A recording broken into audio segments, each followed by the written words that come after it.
We have looked at how to solve lots of different types of equations, and now we are ready to move into solving inequalities. Inequalities, instead of an equal sign, they're going to have a less than sign, greater than sign, less than or equal to, or greater than or equal to sign. This is something you learned in the 7th grade. You did multi-step, like basically two-step is what I should say, inequalities, and now we're going to move into multi-step inequalities. Now, here's what's nice about this.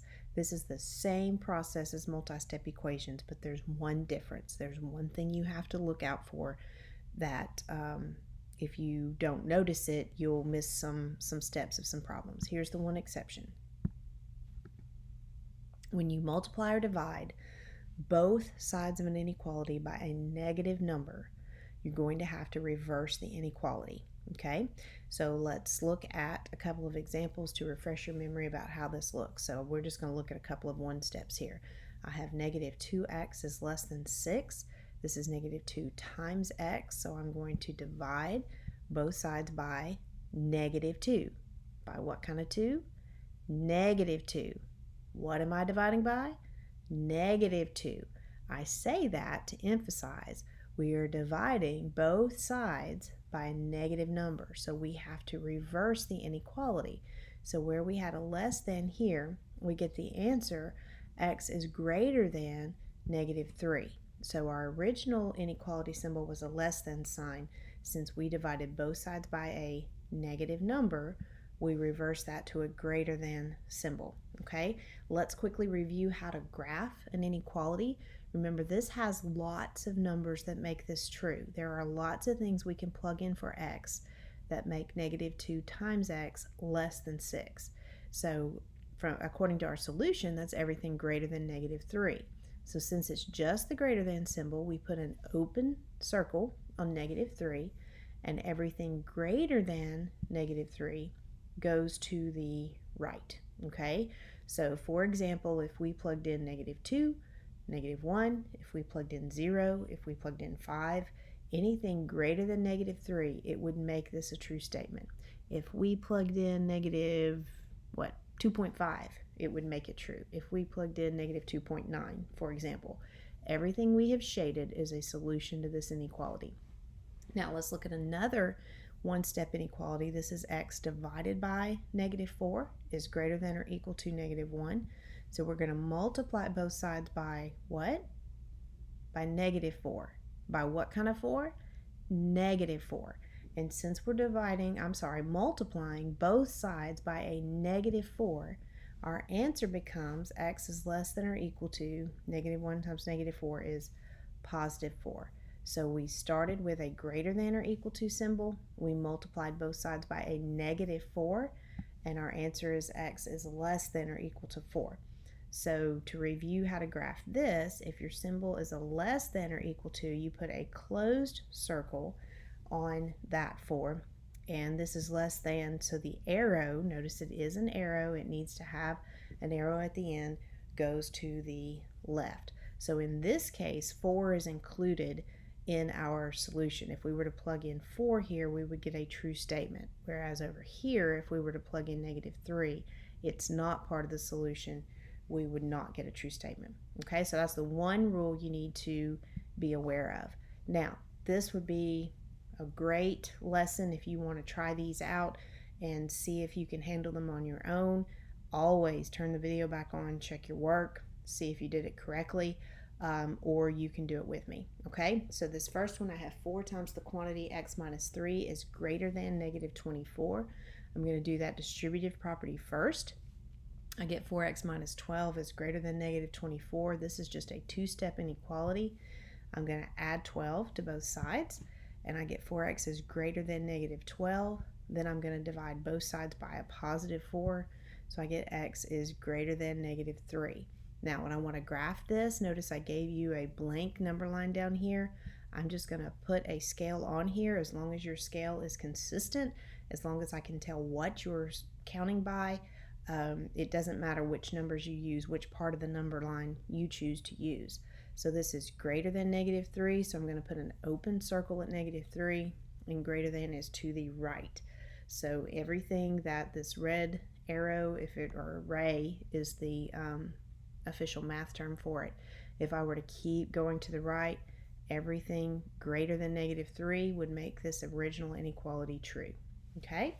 The next one, x minus 3 times the quantity x plus 2 is greater than 4. Just like the steps of multi-step equations, I'm going to do the distributive property, and I get x minus 3x minus 6 is greater than 4.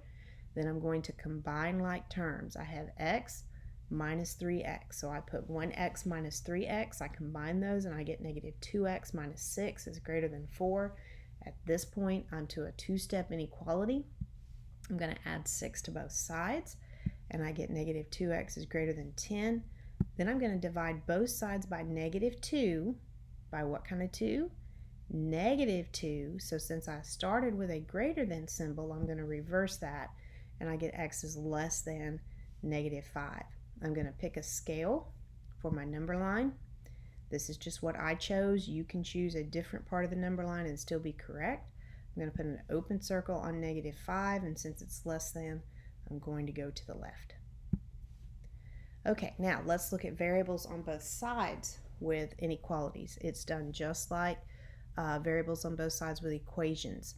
Look at your variable first. I have a 6x and a -2x. I want to choose, in general, the variable that has the lowest coefficient. So -2 is smaller than 6, so I'm going to add 2x to both sides. When I do that, I get 8x plus 1 is less than 9.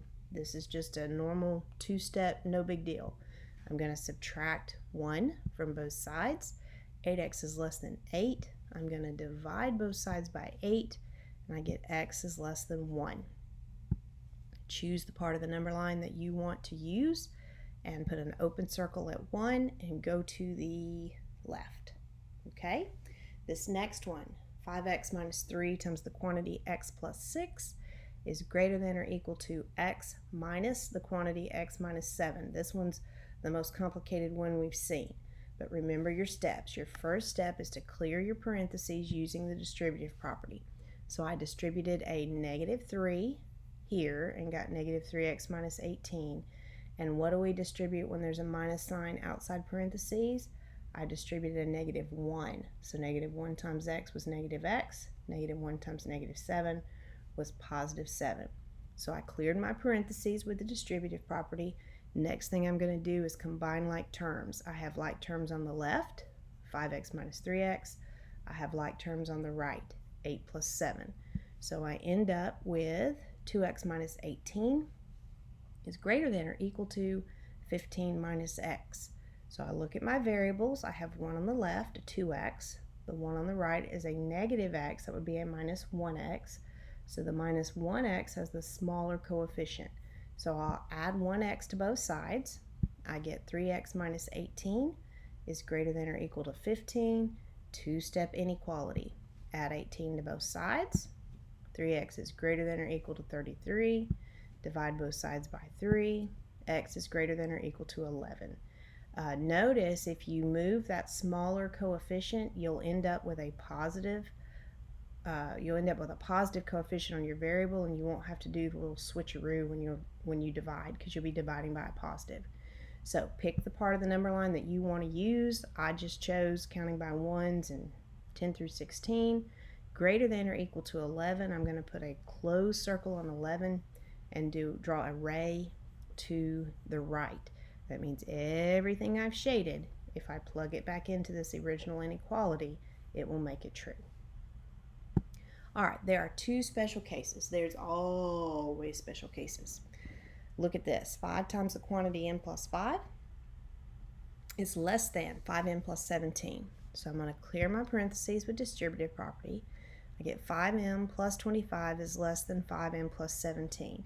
We should already be clued that something's going on here. I've got a 5m on the right and a 5m on the left. So obviously I'll subtract 5m, and I end up with this statement, 25 is less than 17. What do you think about that? Well, what I hope you think about that is that 25 is not less than 17. That is a false statement. It is not true. So since I got something that is not true and will never be true, this inequality has no solution. There is nothing we can plug in for m that will make this true. And since there's no solution, there's nothing to graph. We actually get to save a little bit of work, right? Okay, so that's the first special case, is when an inequality has no solution. You can probably guess what the other case is, but let's see what it looks like. So here I have 1 minus 8s is less than or equal to negative 4 times 2s minus 1. I'm going to clear my parentheses with distributive property. Notice I have a negative 8s and a negative 8s, so I know something's up. I'm going to add 8s to both sides, and I end up with the inequality 1 is less than or equal to 4. What do you think about that statement?